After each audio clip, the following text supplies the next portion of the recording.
it was part of another question.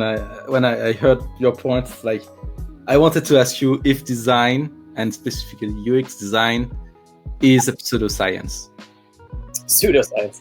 Yes, because sometimes it feels like so. It feels like this is, we are telling stories, and we have ideas, and the fact that we have ideas alone are enough to make things happen.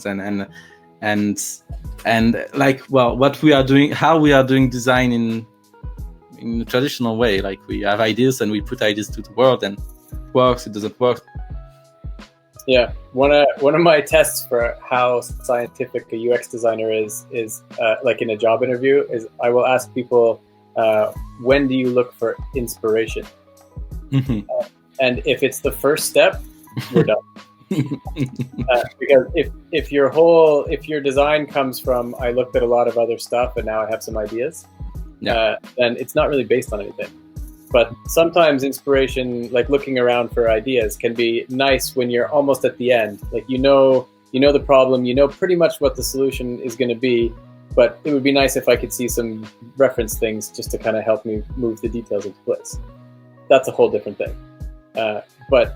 And I think that's where dribble sometimes does more harm than good. Yeah, I agree. But yeah, but in the I think when UX is done well, it can be quite scientific. I wouldn't put it beside physics. Like it's not science at that level, or it's not mathematics. Yeah, it's not hard science. It's not hard. It's a lot softer, and there is certainly an art and a skill to a lot of the parts to it, definitely. Mm-hmm. But I think that the process of UX can get very close to a scientific process and I think science, like the process of the scientific method, is designed to get rid of assumptions and guesses and like hindsight. You shouldn't get to the end of a scientific experiment and go, "Oh, I knew that all along." Like you should be able to say what's going to happen and why and where that came from, that hypothesis. And in that sense, it can be very, very close. So maybe it's a social science. Yeah. But how it is practiced, generally speaking, it feels like it is pseudoscience. And it's hard to because most of the time when I work with, well, I will not reduce everyone I work with as what the picture I will draw now, but it feels like sometimes we rely so much on heuristics and best practices that it is enough to say it will work because it's practice and everyone knows it, and we use it as an argument to sell something. Like we do this interface this way because best practice. The search is here, the tabs is here, and tabs are pretty well-known stuff. So, and I don't feel like it is a scientific process. It's like we're taking what most are doing, and then we assume it's enough to say it will work in our context. Yeah, and there's huge dangers. Like the absolute best example of that, I think, is the hamburger menu. Yeah. I mean, like, if there was ever a single design pattern that has been just beaten to death, it's the hamburger menu.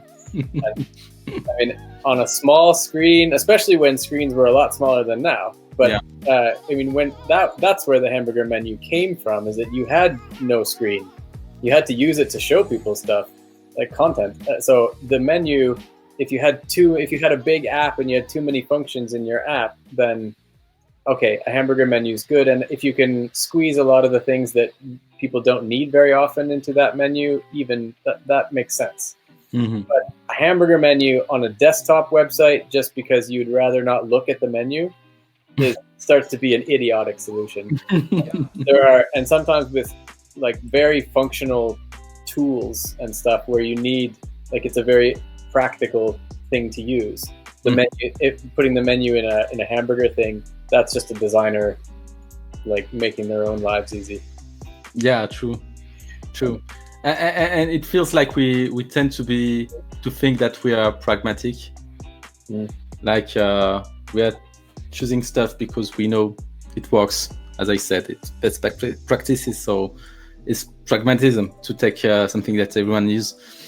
But I think a lot of people don't know what means pragmatism. So it's like we of course it means taking the stuff that in most cases works, but that means from your context that it will as well work in yours. Yeah, I mean, it should at least be a reasonable assumption. Yeah, and that you can test it. Yeah, and you should measure and make sure. Yeah, there's a lot of stuff. The hamburger menu is also a good example of that. That if you when you actually measure some of these best practices, sometimes they just fail. There was for many years after hamburger menu was pretty common. There were lots of good measurements of it, and 40% of new users knew what it was, and it very clearly performed better if you put the word menu next to it, and all these things that were just kind of obvious results. But there's lots and lots of that. But I think that's actually probably the question I get most often in the world is from people saying, how do I get into UX, or how do I get some UX experience? Or how do you get better as a UX designer? And one of the core pieces of that is to measure your designs. And because it's hard to argue with numbers that say nobody uses it. Or a checkout flow where you lose 70% of people on the second step. Yeah, I agree. And this is why maybe I love to put some, thinking from the skeptics worldview and the, rationality, stuff like that. Yeah. And remind designers that this is not just art. We are not just doing something because we want to do it. And well, maybe sometimes we do. But this is not the point. We are working in a way that should prove that what we are doing works. Yeah. And the question that we should ask is, how do I know what I know? How do I know that what I know is true, that it works?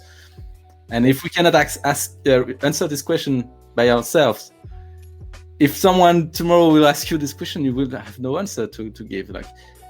How do you prove that what you are doing is great design? It's good design. Yeah. Just not great, but at least good. Yeah. Good to say that it works. I agree. I think that's part of the science thing as well. That a scientist who didn't actually find out the result. What is that? So it's just I thought of an experiment. I'm just going to assume it worked. That's not science. So that's where it becomes very pseudoscience. Yeah. Stuff in UX, but also on the stakeholder question, that if you can bring back numbers that shows what happened or how much you improved or whatever, then the conversation's very short. Because either they say great, or they say I don't believe your numbers. And that's a weird meeting. But as a designer, if you want to get better over time, you should measure everything you can measure. Find out what your design did, and then if you can, design it, redesign it, and see if the measurements get better. Yeah, that's how you get better over time. Whereas if every time you design something new, you look on Dribbble and you find something cool and you just do that, and you don't measure anything, then what have you learned? Yeah, true. You learned how to search on Dribbble. Well, you're very good at finding inspiration, but maybe it's proof that Dribbble is not bad in UX. You can find stuff at least. Yeah, the irony maybe. Yeah, true.